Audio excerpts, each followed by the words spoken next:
Chicago, 2011. A cop is murdered. Police and prosecutors swear they have the trigger man. He swears he didn't do it. How far will each side go to prove they're right? Like it's just one bombshell after another, where you're like, what? The story of a PlayStation, a brain-eating amoeba, and the relentless pursuit of justice. Off Duty, out now. Listen wherever you get your podcasts.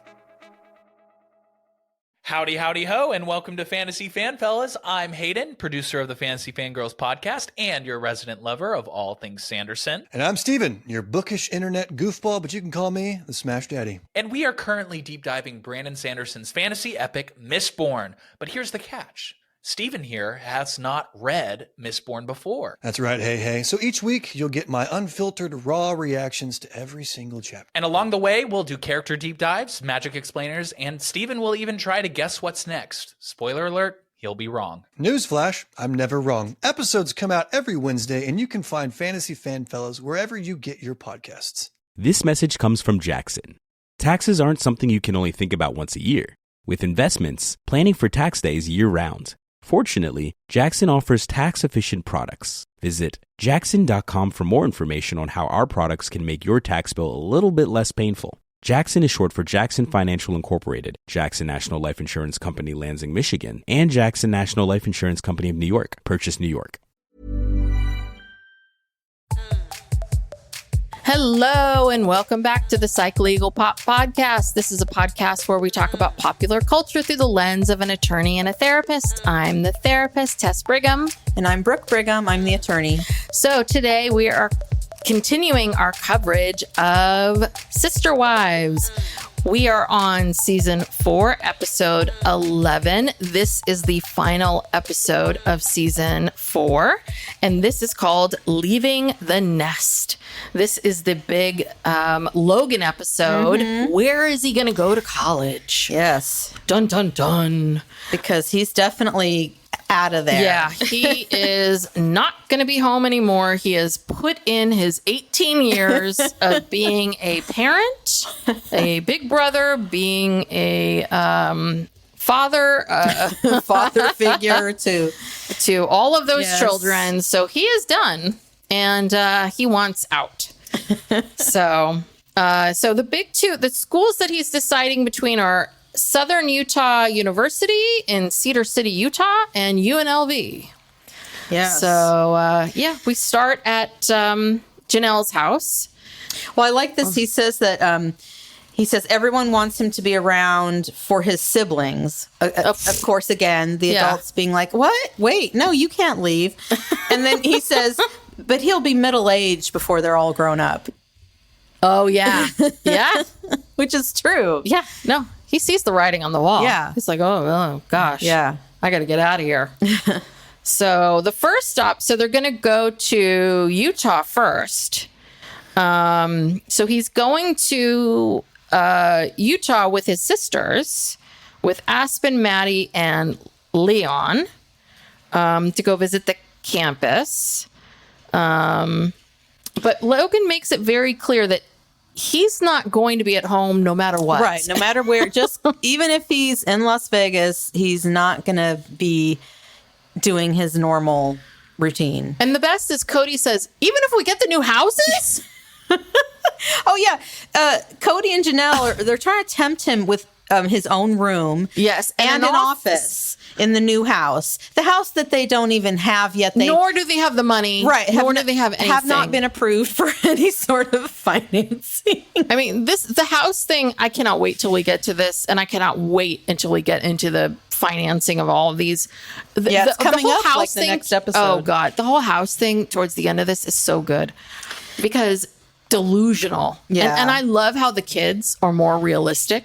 Oh, they're all like, give me a break. Yeah. They do this. They do this all the time. God. Oh, God. But it's hilarious to me that Hunter, the 16-year-old, is more down to earth and grounded than Kody is. Yeah. So I love that. Even if we get the new houses, and then Cody's like, he thinks Utah is a hick community.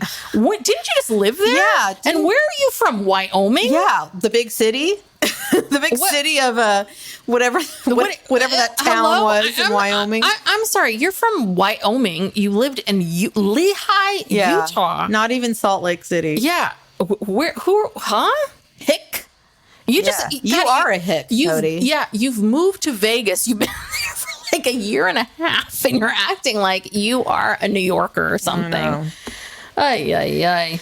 Well, yeah, and both Janelle and Kody are concerned about... this whole thing is so weird. Like, Kody says his main concern is that he hasn't given Logan a strong enough religious foundation. Yeah. And Janelle shares that same concern.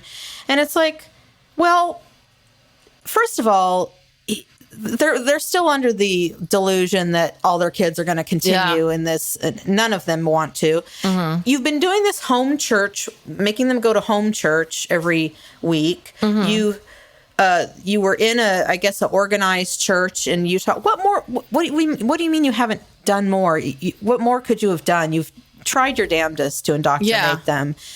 And it's failed. Time's up. It's like... Yeah, I thought this was so odd on both ends. Yeah. Janelle, too. She was like, oh, I had such a strong testimony.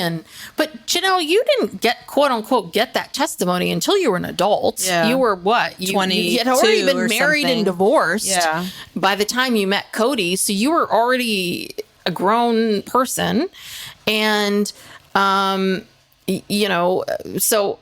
that seems odd. So why would you think that he would have that? You're absolutely right. This polygamy thing's been shoved down their throats forever. They're constantly asked about it because of this TV show. Constantly talking about it.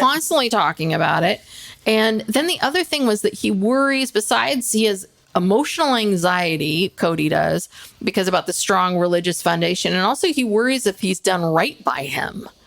What does any of that even mean? I don't know. Right by him in what way? Like, have you done enough for him? Probably not. Oh, definitely not. Have you done what? No, you haven't, Kody. Probably not enough, because you've made this kid be you. Right. Because there's too many goddamn kids and you're spread too thin. And because you think you do so much, but you don't do enough. Yeah. You never have. And the whole time they're having this conversation, Logan is just crawling out of his skin. Yeah. And he says, as soon as he's 18, it's my life. And I'm out of here. Yeah. And then he says something like part of him wants to find a labor job in Wyoming. Yeah. Well, yeah, when they were driving, he was kind of like, maybe I'll just sometimes I think about just getting a labor job in Wyoming, because we've seen in the past episodes, he really enjoys going to that ranch, probably because it's less work. Yeah. Less work than raising 16 kids or whatever. Yeah. He likes, sometimes I think he's just like, just wants to get away. Get a job. Yeah. Get away from the family. Yeah. And just do his own thing. And I mean, I'm sure it is a lot less work. Yeah. So the kids, the teens all take a tour of SUU campus, and Logan really likes the campus, and there's lots of things about it that are really appealing, like smaller class sizes. It's out of town. There's less family distractions. He won't worry about the family. This is really sad. I know. If the family's far away and something happens, what did he say? If the family's far away and something happens, there's nothing he can do about it, so he won't worry. Yeah. And then he says he's afraid if he goes to UNLV, the family would use that as an excuse to always see him. Yes. I wonder if they did that. I don't think so, because I don't feel like we ever saw it on the TV show. No, because he just refused. He probably started refusing to film because he's 18. Yeah. He can decide. Because after he went off to college, we did not see him. Only like for big things, like weddings or vacation, big vacations. Because what the other thing is, I don't know how close they lived to the campus, because the campus was really close to the strip, and I don't think they lived that. And I think they had really busy lives. And I think once he got there, I think they were like, I think they just sort of did their own thing. You know how it is. They adapted. Yeah. So now we're back in Vegas, and their family's going to go see Mona. Poor Mona. I know. So they're going to look at this model home. So this is one of the model homes. So this is one of the model homes that's on the other side of that cul-de-sac. So not the cul-de-sac that they're interested in, the other side. So for that development. Yeah. So this is a huge model home. I don't know how many square feet it is. And of course, they just love it. Of course. You know, it's huge. And they're all walking around. They're talking about, oh my God, we can put a giant table in here for Thanksgiving. I mean, this is probably the biggest house they've ever lived in or ever seen before. Yeah, absolutely. Ever been in. Yeah. Mary gets in the tub. And Kody makes a comment how Mary has always had expensive taste. Oh, yes, yes. And so Janelle starts getting worried. Nervous. Yeah. About the money.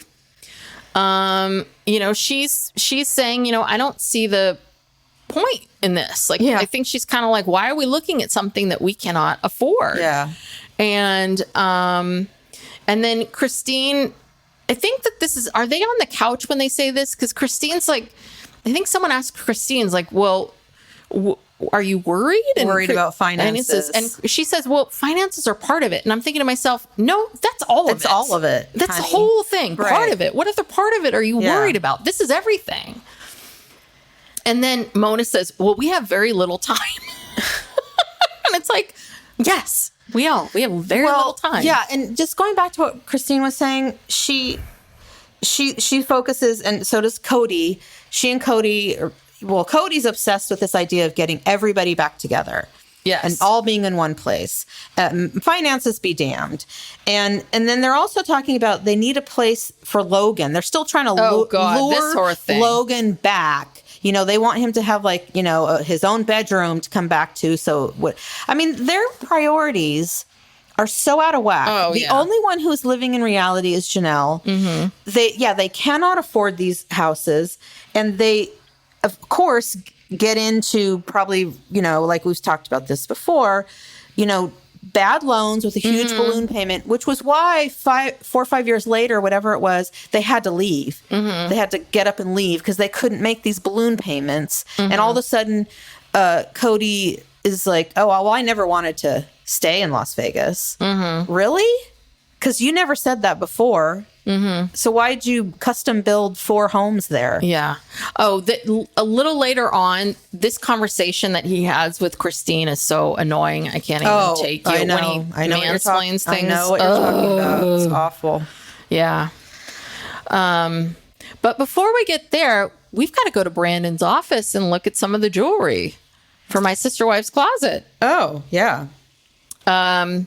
So we're at Robyn's house, and they're very excited because they're going to Brandon's office, and they are going to see the S ring, and they all love it. And I don't understand the sister wives ring. I didn't understand it either. It's supposed to be like a S and a W, and it's 2 rings that fit together to make that little stupid doodle. To make the upside down boobs or the S together. But the problem is that. And I'm sure, again, it took a lot to make it. And I'm sure it's sterling silver, and I'm sure all of those things. But together, it only really makes sense. But when you take it apart, it makes no sense. And it's very plain. Yeah. And they all love it. They all think it's so great. But no one's going to pay for that. Yeah. They all think they're going to be millionaires from this. I'm just like, oh my God. And you know, only because it's Robyn is any of this getting lip service, because because you don't think Kody would have been okay with that. No, I think no. And you know, he put the kibosh on the gym thing that Janelle was really into, which had higher startup costs, but it had much better chances of making money, I would think. This jewelry. Yeah. I don't know. Yeah. It's because it's Robyn. That's the only reason they kept going on and on with this shit for so long. Mm-hmm. Still to this day. Oh, yeah. You know, and it's not making any money. Well, apparently someone put something on social media where she's been discounting things and apparently said something kind of shady on one of them about like the queen or something like that, referring to Christine. I don't know. I apparently it's still up. Yeah. And she's still selling stuff. She's still trying to get rid of it now. I mean, listen, it'd be smart of her to try to listen, Robyn, capitalize on. I mean, the show's popular now, Robyn. If you were smart, you would lean into all of this stuff that's happening now and be like, okay, you know what? Maybe I'll be the person everyone thinks I am, you know, and I don't think she's smart enough to do that. I guess not. That's but anyway. way over her head. So we're back in Utah and they're having lunch at SUU and that's it. They're all just kind of sitting around talking about it. Yeah. Well, Maddie says Logan is my best friend. Yeah. And then... And she's sad. I think she's, you know, she wants him to be happy and do what he wants to do, but she doesn't want to see him go. Yeah. And they bring up that Janelle wants Logan to go to LDS seminary. And they all laugh about, their parents' stupid expectations about this religious stuff. Yeah. So weird. Yeah. I don't know. So then the next big scene is that they go to lunch. This lunch is the best. And Janelle suggests that they put down earnest money, like a deposit, probably a couple $1,000s or something for each house. And that would give them 30 days to secure financing, and then they can put in an offer.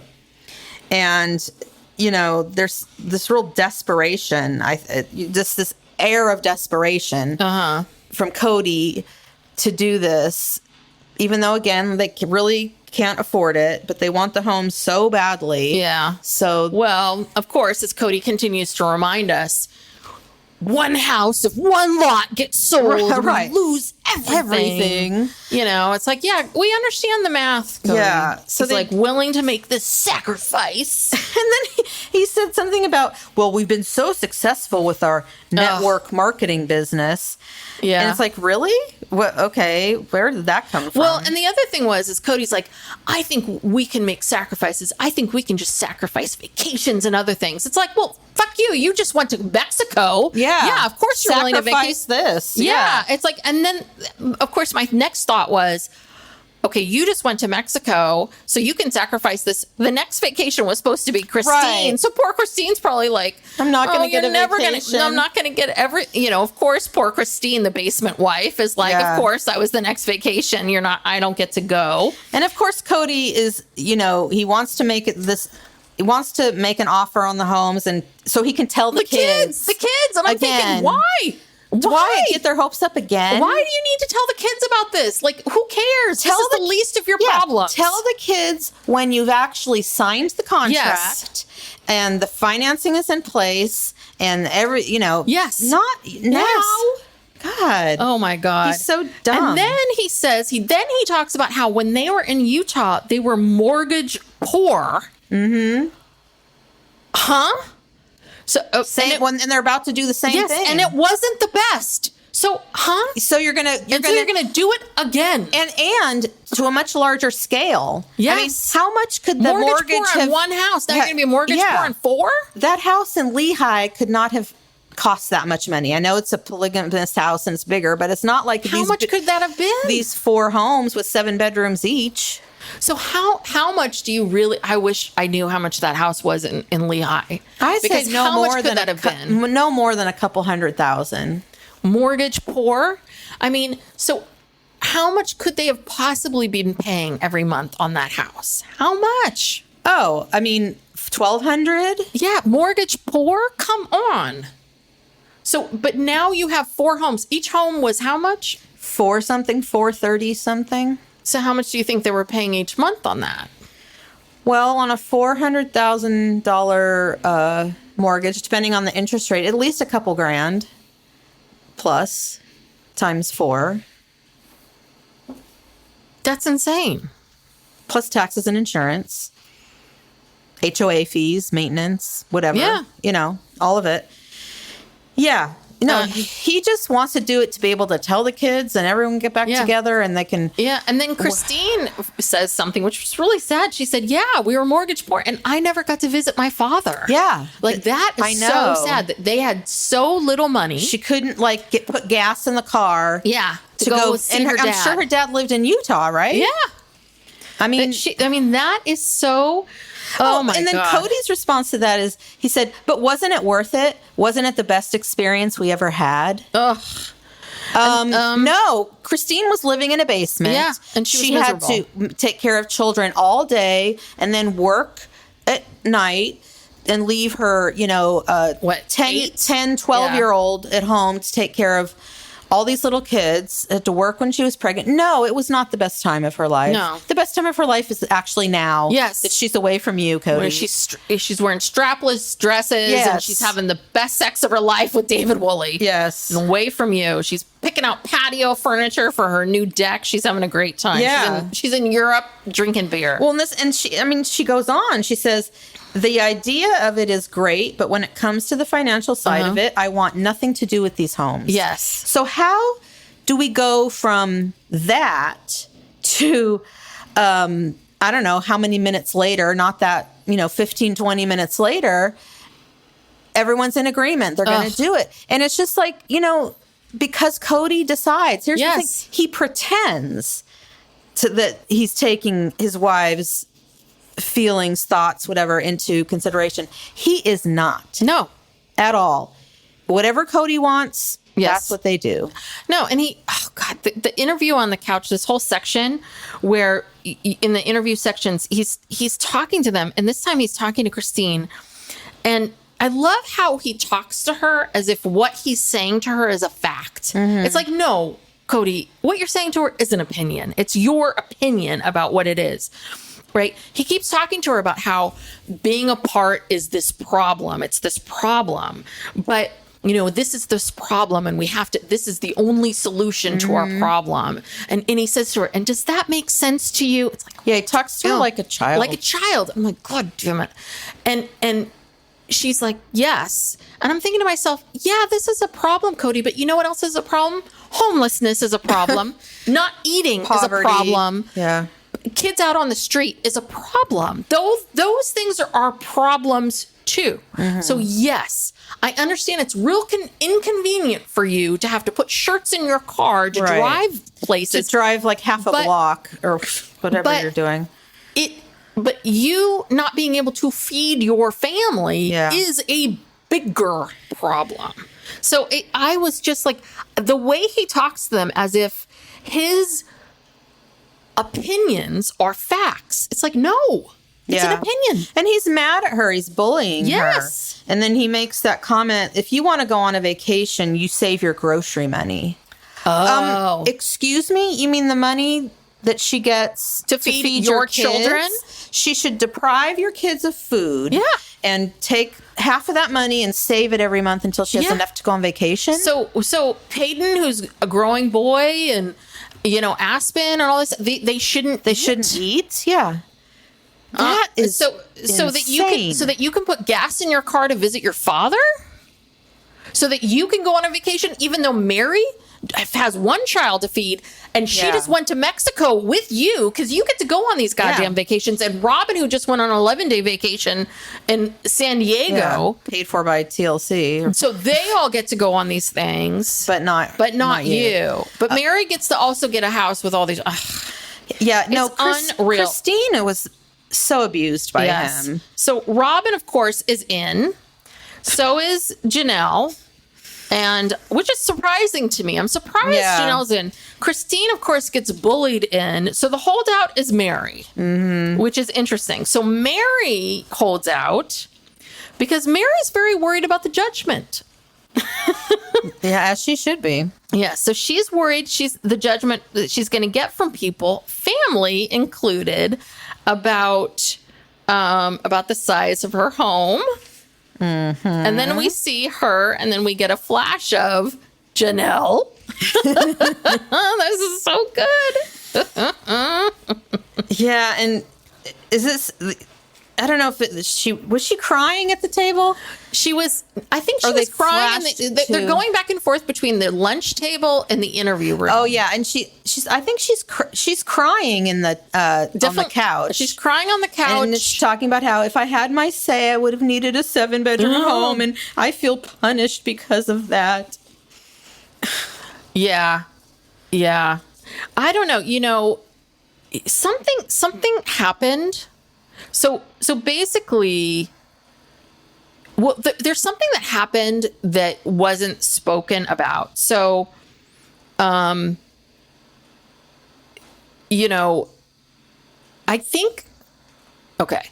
So obviously what Mary knows is that, and Janelle owns up to this. Janelle says that my kids have made comments in the past and in the present about why does Mary need such a big house? She has one kid. And that Janelle was angry about and upset about the fact that Mary would take the less expensive rental home when they first got to Las Vegas, which I agree with Janelle, that there was a less expensive place because they were in, what was the phrase she had? I can't believe I forgot it.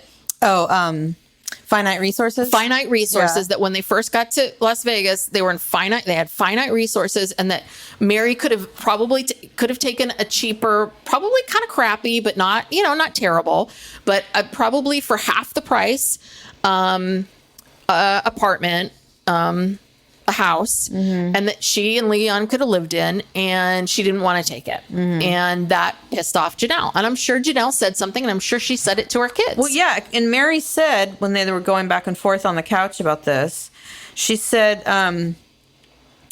that Janelle said she was trying to conserve resources. And she said, some of my sister wives weren't. And then Mary says, you made that clear when I rented my house. And Janelle says, because our financial situation was desperate and I felt like you were taking resources the family could use. And then Mary says, I'm sorry for taking something you thought was yours, Janelle. Yeah, that was great. Yeah.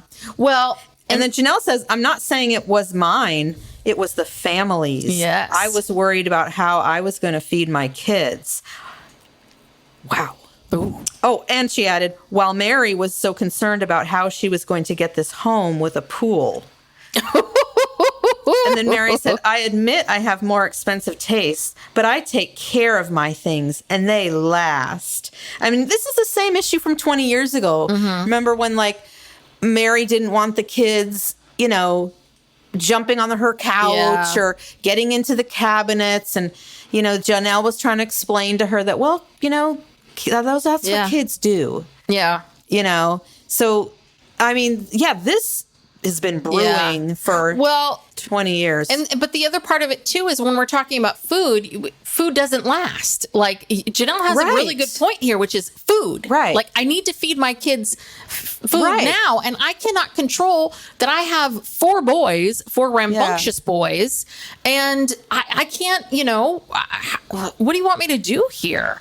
And I feed a boy, and so boys eat a lot of food, and you have to, they eat meat, and they need food. You cannot feed boys. They're not girls. Girls, you can feed them some fruit and some yogurt and some other things. Boys, you have to feed them meat, and you have to feed them a lot. Well, my daughter loves meat. Yes. She expects some kind of chicken or salmon or something. She's not eating cheese and crackers for dinner. You just gotta feed them. But when you have, I can imagine having 4 boys. So I feel for Janelle in that moment, and I would have been just as pissed. So I think the other thing that what happened was, I think that Kody talked smack about Mary to Janelle. So, because Mary said something to Kody like, but when we have these conversations, they need to be between the two of us. Because she said something to Kody about this. Like, well, when we have conversations about the house and what happens with the house and what and it needs between the two of us. I know some of it was about the decorating stuff, but she said something before that about about the house and what's happening. Because I think that I think that this is something else that goes on. I think Kody is a little gossip. Oh yeah, he does not keep his secrets with the wives. No, I think he and Janelle, I think Janelle said something to him about it, and I think he talks about it with her, and I think he talks smack about her. Janelle doesn't like that you're getting this or that, and he's a total tattletale. Yeah. He talks, he pits everyone against each other, and then he. In the middle of all this, he does this thing like, all right, well, we won't do it then. Yeah. And Mary says, I didn't say I wouldn't do it. And Kody says, this is the best thing for our family. And Mary, she says something about how she doesn't like other wives being in Kody's ear. And then here's where she says her famous line, I don't want a 7-bedroom house, but I may want a wet bar or a deck. Yes. I love that. That was my favorite line. And she's saying this like so seriously.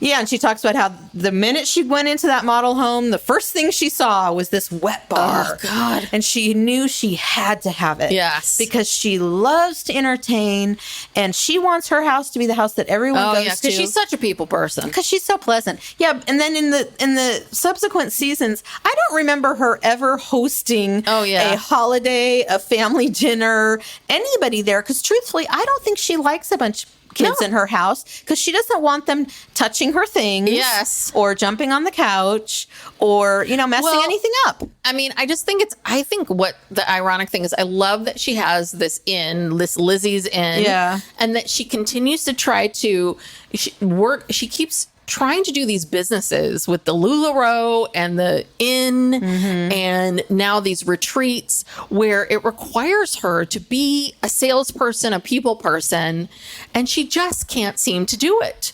Like, Mary, play to your strengths. Like, honestly, Mary should be like a home organizer. She seems to be really good. Or a moving company, home organization. Exactly. That's what you should be doing. That's what she excels at. Why do you keep doing things that require you to work with people? Have you ever seen on social media clips of she does this Fridays with friends? I've heard about this. Or maybe it's not that. Maybe it's, she does these videos, these live videos where she's selling the LuLaRoe. Yeah. And, she's on live and people are commenting and coming in. And she's so nasty and hostile. Well, I do. Have you seen any of those? I've heard about them and I've seen various clips of them. I do feel for her in the sense that I think a lot of nasty people get up there and say mean things. Well, say nasty things, but just ignore them. It. Don't read the negative ones. Just read the positive ones and let the negative ones go by. But no, you would get less negative ones if you didn't. Right. If you didn't take the bait. Yeah. But she can be scary. Yeah. Scary Mary. Scary Mary. She is. And she's kind of scary in these conversations that they were having about the house. I mean, she's very domineering. Well, and then Christine goes through this whole thing. She admits she had thoughts about how Mary should have a smaller house. And she then apologizes. I'm like, why are you apologizing, Christine? Like, and also, Christine, it's okay to have those thoughts. Yeah. It's okay to feel that way. You're not a bad person because you feel that way. Because guess what? Everyone feels the same way. And it's true. She should have a smaller house. She should have a smaller house. She should have less money, grocery money. Yes. And the other women should have more grocery money. It should be based on how many children you have. This equalized thing. I mean, again, I'm sorry, Mary, that you do not have a bunch of kids. But quite frankly, they should buy 3 lots and one of the houses, they should build one of the houses with an extension and a guest house. Right. I'm sorry. She should be in a guest house. She should be. That's that. And I'm sorry that you don't have, but you should not be in a full house. And guess what, Mary? You don't have to pay a huge mortgage. You should have a smaller budget, but you're not paying a huge thing. And you should have a little house. And that's just how it goes. Yeah. I'm sorry. And that's life. I was telling you earlier, I really feel like this stuff we're talking about now and then the subsequent house stuff and getting into the houses and the budget for the houses and everything with it. I think this was the beginning of the end of Kody and Mary's relationship because I really think that this really pissed Kody off. Her whole attitude about this. And I think that he started to think, Mary really, is singling herself out as someone special who deserves all this stuff. And she is taking resources from the family. Yeah. And I think he started to really lose respect for her over time, and just her whole attitude, you know? Anyway. All right. Yeah. All right. So now we're back. Logan is back from Utah, and he is going to go with Kody and Janelle to UNLV. And did you notice that Kody and Janelle, they were holding hands the whole time? Yes. I mean, hey. So Logan, when he got there, he was so surprised by the campus. I think he thought it was going to be, I don't know, like one big casino or... Yeah. I don't know what he thought. So he was really surprised by the campus. It was very pretty. It was really... He said there was more people, activity, diversity, force than SUU. Yes, so because SUU is much more rural and conservative and quiet, and I can imagine there's probably a lot of Mormons and white people and you know, not as diverse. So he really loved it, and I guess I didn't write a lot about it, but there was this very pretty girl taking them around. Yeah, and he had lots of questions for her. But I thought it was strange. Janelle made this comment that, you know, about the tour guide Kylie and her looks and how it probably helped that there was a pretty tour guide. And I just thought, Janelle, please don't set us back anymore. Please don't say stuff like that.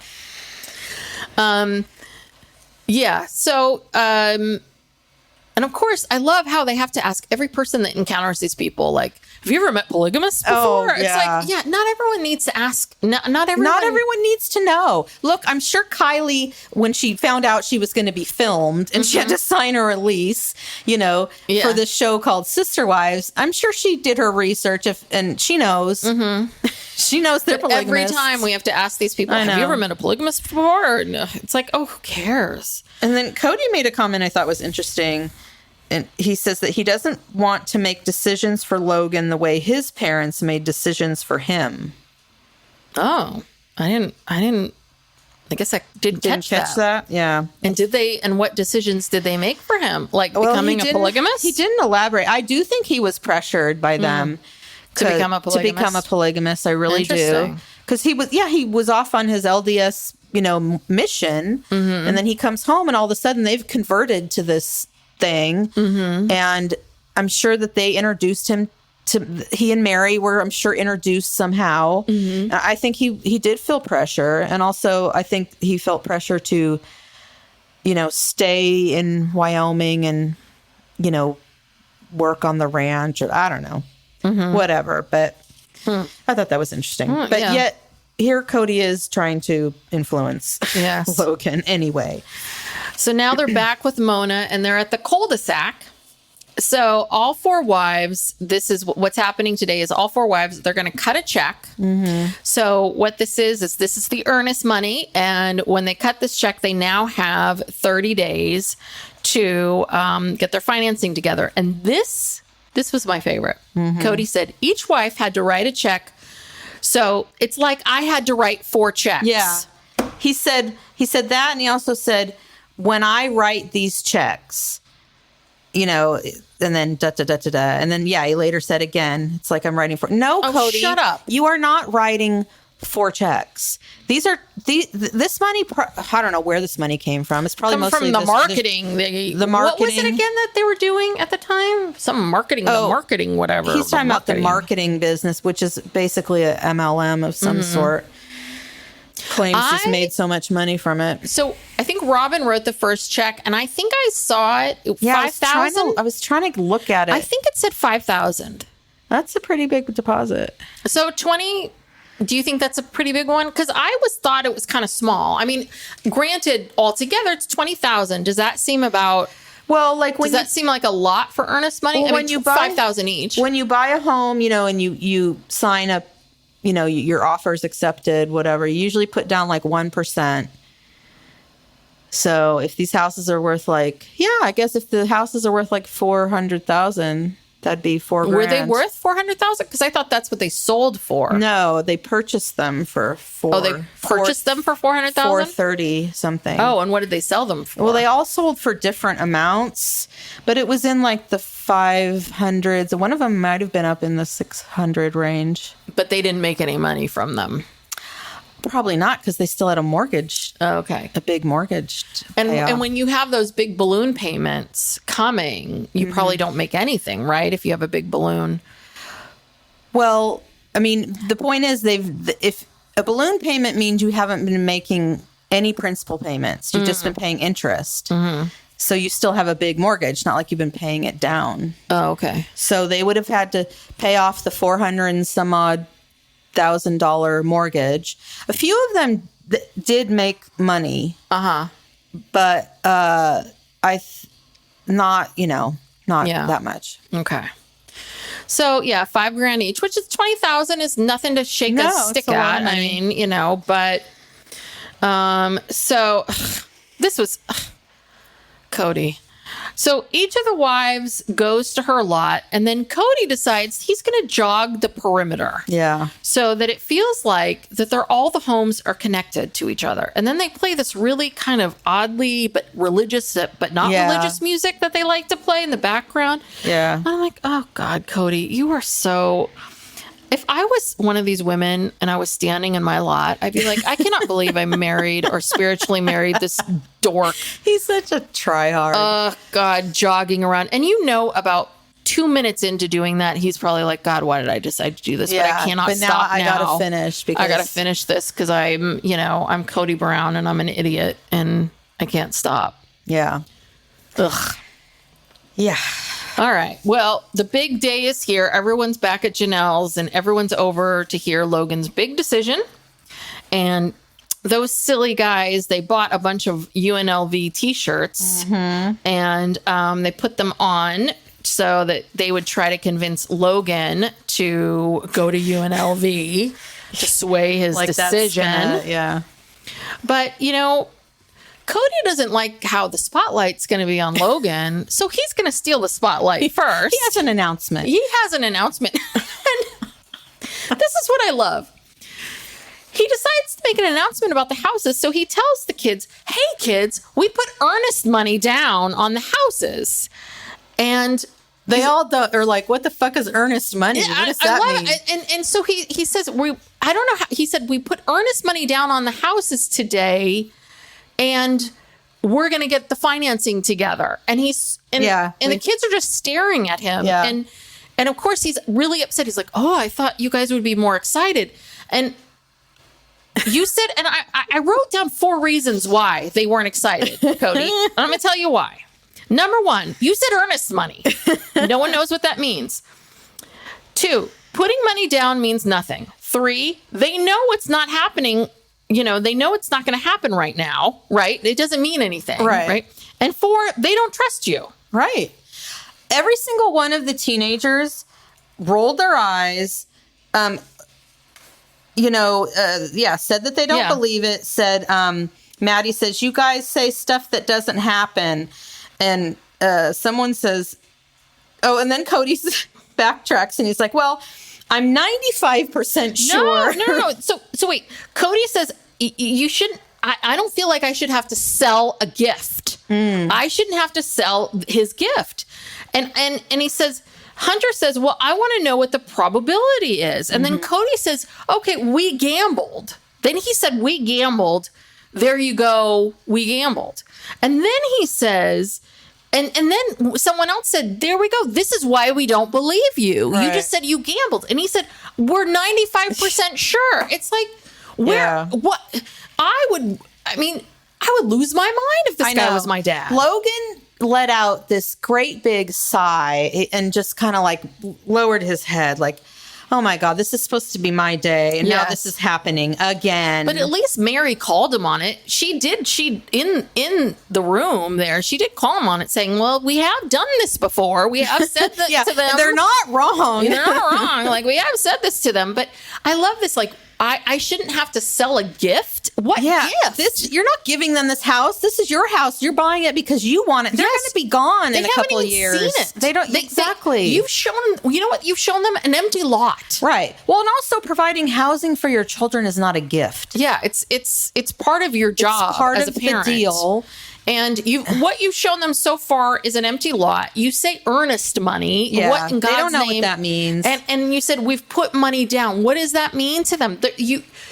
There's nothing there. Of course they don't know what that means. Of course they're just going to sit there and stare at you. He's so desperate for just, like attention praise and love. And attention and adulation from everybody, even his own children. But what's insane is that this man has 4 wives and how many kids? 18 kids or at this point 17. 17, I think.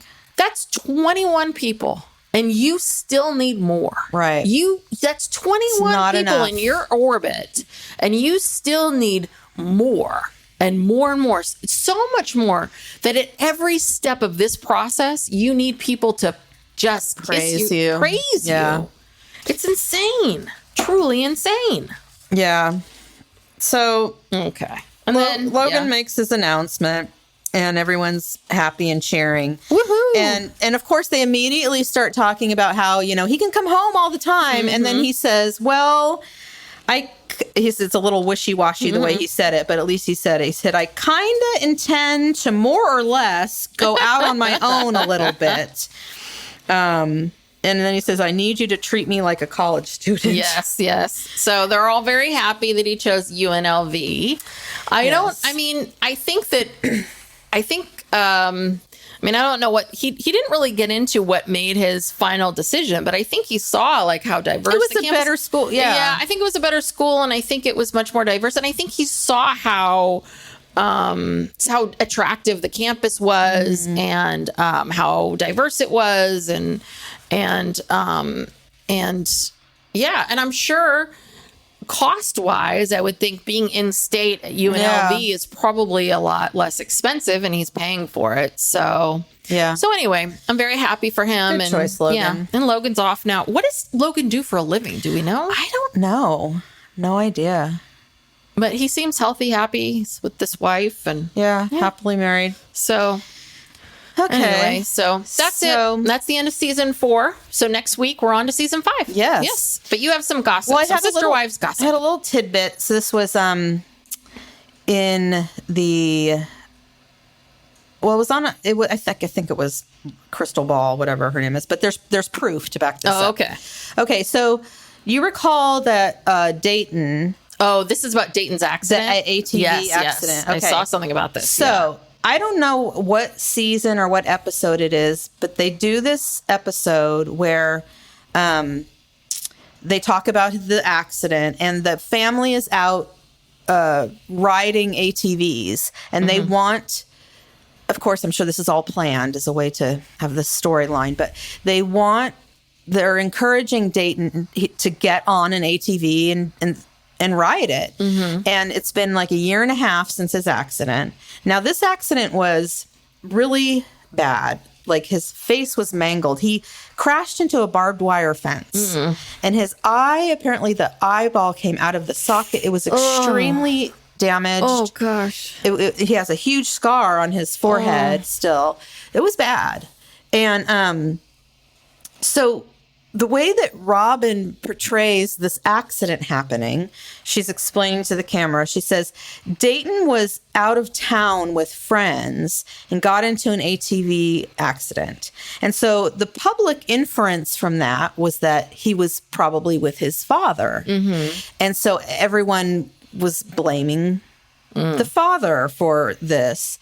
And, so it was really, I didn't like how Dayton was really anxious, and he was recalling it. He said he was frightened and disturbed by the prospect of getting back on an ATV, and he was super anxious. But Kody and Robyn were pushing him to do it, and Robyn was saying, I want you to face your fears. Which what I love is it's not like Because there are some fears in our lives that you need to do, like getting on a plane, traveling, getting in a car, going you don't over need a bridge. to ride an ATV. You don't need to ride an ATV to live your life, right? No. Like, there's some things in life where cars, socializing that you have to do, but ATV riding, you could live your whole life without doing that. And it's like they set him up for this. They set up a day where they were all going to go ATV riding, and they knew that they were going to push him to do it. They used him. It was just really gross. Yeah. Sorry to interrupt. Keep going. Oh, that's okay.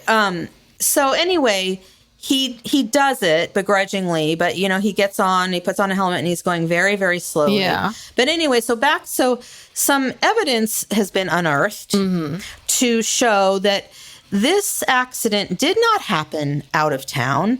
It happened in Las Vegas. He was with Kody and some other family members, and he was unsupervised when he crashed into this fence. He was taken to the hospital. Can I ask you, how old was he again when the accident happened? He was under 18? Oh, yeah. He was like, I don't know. In this episode, he looked like he was 12 or 13. Oh, my God. He was that young? Yeah. Can you be that young and ride these ATVs? Apparently. Okay. Apparently.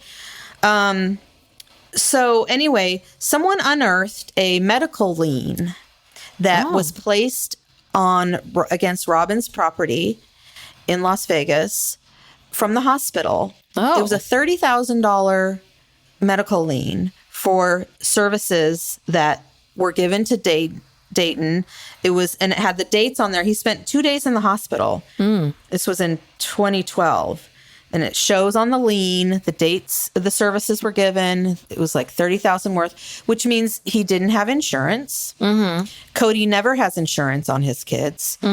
Christine had to raise the money for Isabel's back surgery. She had to put down like a $50,000 deposit or something. She had to like GoFundMe it. I mean, literally, she was asked. So even after, because none of those. Wait a minute. Janelle's kids probably had insurance because she had that job. Right. But I mean, she hasn't had. But Christine's never had insurance. And Robyn's kids. Apparently, they don't have it. Jesus they don't Christ, have it they don't have either. insurance. And also, even when Janelle was working, Maddie had to have like an emergency appendectomy. And it was during a period where there was no insurance coverage on her for whatever reason. And they talk about how, they had a huge bill for that, which Lord. they probably ended up bankrupting. Every single one of them has filed bankruptcy. At some point, Christine filed bankruptcy, I think, just a year before the show started. Oh, my Lord. Yeah. So that's another reason why I can't believe this credit situation. I mean, I'll get back to that credit thing. I have another thought about the credit thing, too. But anyway, and a family member, I guess, gave, without a crystal ball, text messages that I saw some from of those. Robyn to the father saying, I need to talk to you. It's an emergency. But that medical lien, I mean, that's a real thing. That was real. So the medical lien is so the hospital's saying you owe us $30,000 and we're going to put a lien on your house. Right. They get a judgment. They have to go to court and file a case, and they probably got a default judgment because she's so dumb, that they don't know how to.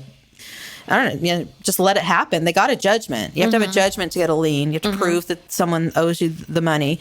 And then they record it against your house. So when your house is sold, they get that money. Ah, got it. So she had to pay that. Okay, got it. So, So I'm just like, so they're lying. They did this whole episode is based on a lie. And going back to the money part, this thing about having 30 days to clean up your credit.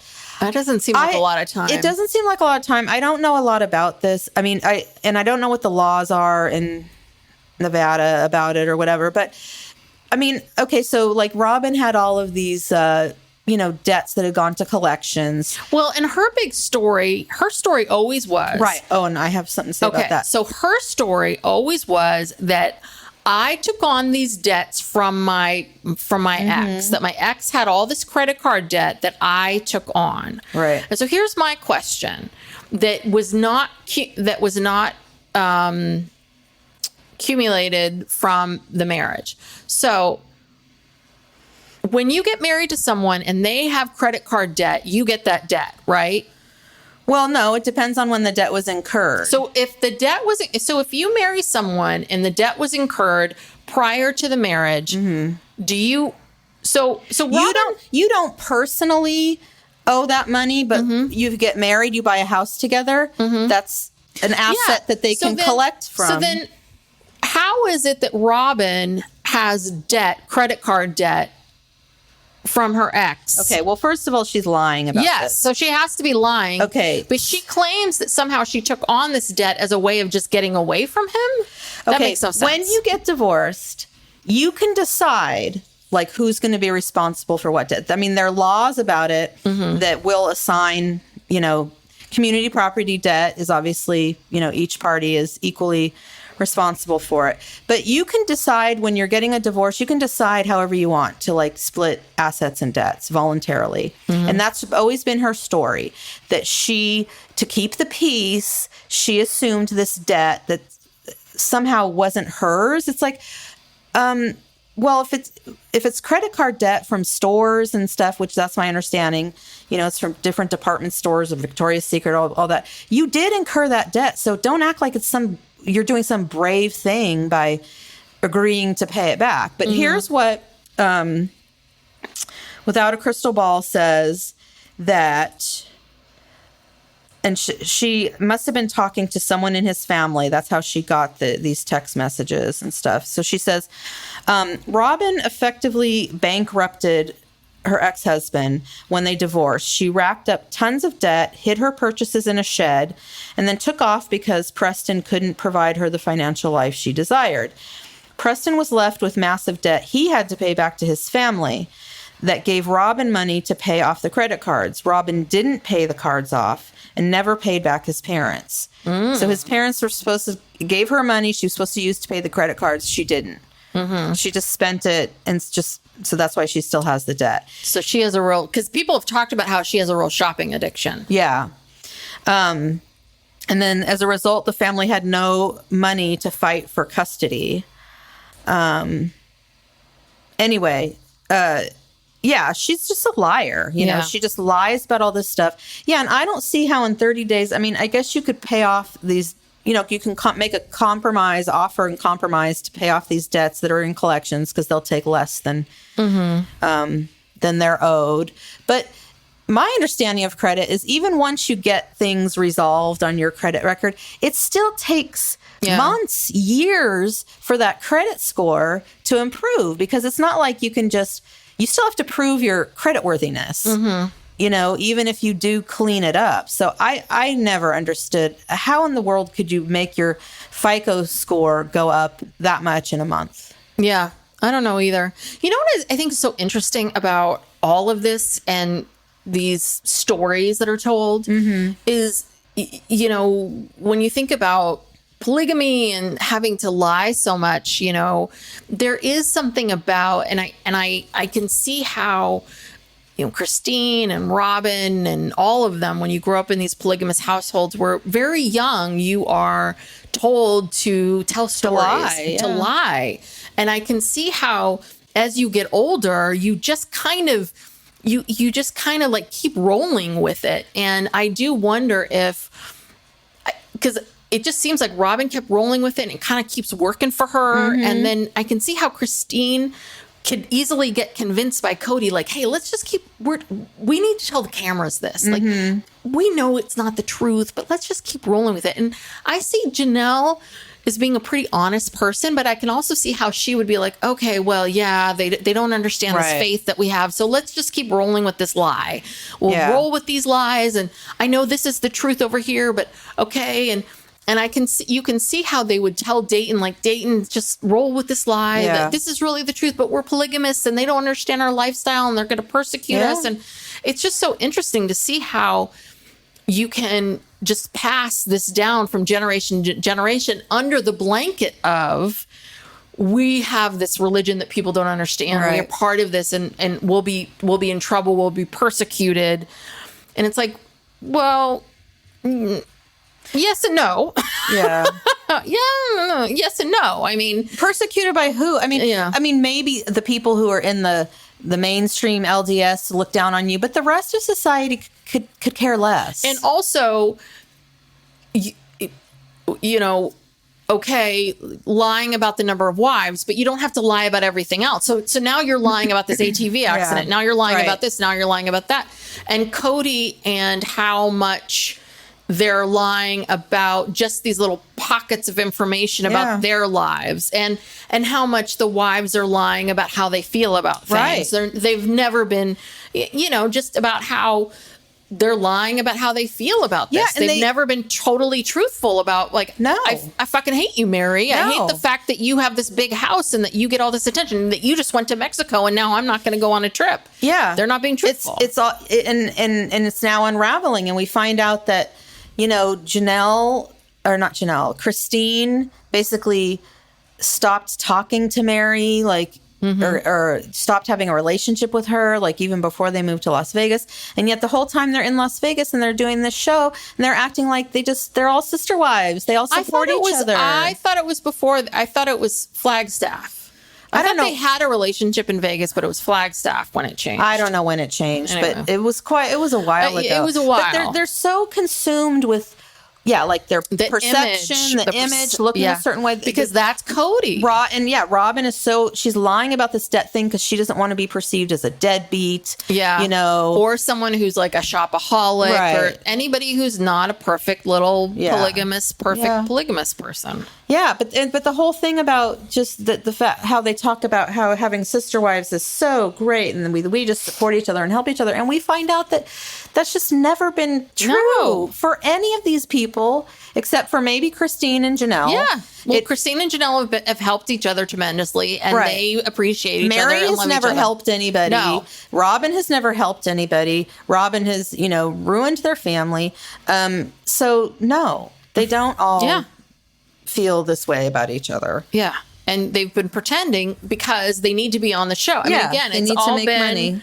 It's all been under this larger banner of Kody the salesman, who has been telling this larger lie. And thank God, because what in God's name would we talk about? No, and we're just beside ourselves with the anticipation. I can't believe it's only 2 weeks away. We earlier, before we started recording, we just looked at the calendar and I was just like, all at Twitter. I was just like, woohoo, 2 weeks. I somehow thought it was so far away. Yeah, it's I was almost just here. like, oh, 2 weeks to Almost here. finally seeing Janelle say, fuck you to Fuck Kody. off. Oh, fuck off. That's it. What did she said, whatever. fuck off. Oh, whatever it is. Yeah, it's Well, great. Cody's hair is real. It's going everywhere in that outfit there. And I mean, his hair this season 18 is just oof. Yeah, well, he's still rocking the perm. Yeah. Oh, Lordy. Maybe he got some extensions or something. Yes. Anyway. I wouldn't doubt it. Yeah.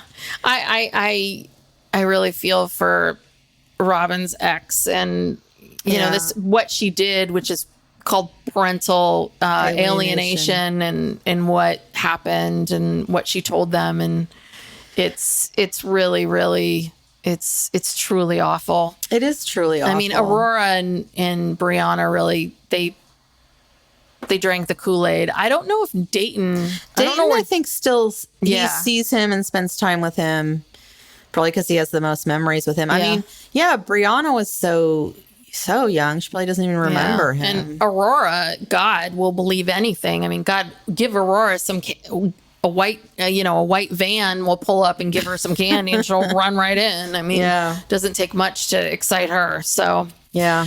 Anyway, so that's Sister Wives. Thank you so much for tuning in. If you like this podcast, please give us a 5-star review if you haven't already, and leave some kind words. We do appreciate it.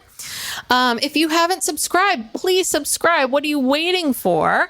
We are covering Sister Wives. We are going to be starting August 20th. When the new season starts, we are going to be putting the episodes out on Sundays. Sunday We're super night, yeah. excited. And we are going to be keeping up with our Sister Wives Rewind on Tuesdays.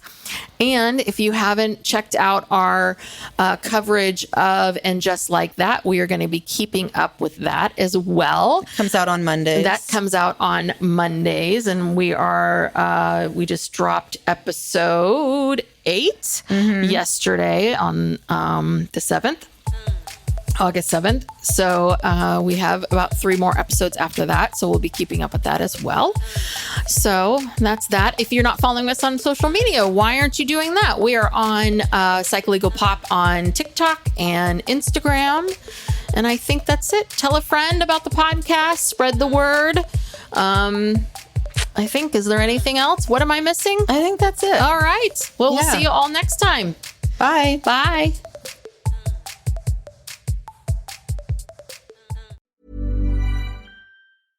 Howdy, howdy, ho, and welcome to Fantasy Fan Fellas. I'm Hayden, producer of the Fantasy Fangirls podcast and your resident lover of all things Sanderson. And I'm Steven, your bookish internet goofball, but you can call me the Smash Daddy. And we are currently deep diving Brandon Sanderson's fantasy epic, Mistborn. But here's the catch. Steven here has not read Mistborn before. That's right, hey. So each week, you'll get my unfiltered, raw reactions to every single chapter. And along the way, we'll do character deep dives, magic explainers, and Steven will even try to guess what's next. Spoiler alert, he'll be wrong. Newsflash, I'm never wrong. Episodes come out every Wednesday, and you can find Fantasy Fan Fellas wherever you get your podcasts. Over 90 of the top 100 U.S. accounting firms trust Bill to handle bill pay processes. Why? Because our tools are built on over $1 trillion of secure payments. We're not just moving money. We're powering financial workflows for 500,000 customers. That's a level of expertise you just can't fake. Ready to talk with an expert?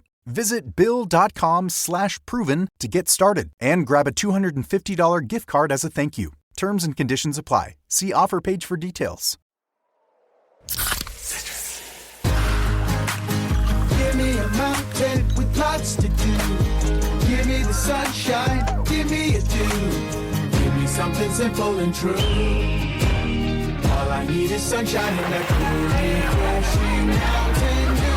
So give me my good friends, give me a dew. Grab some friends and an ice cold Mountain Dew today. Mountain Dew.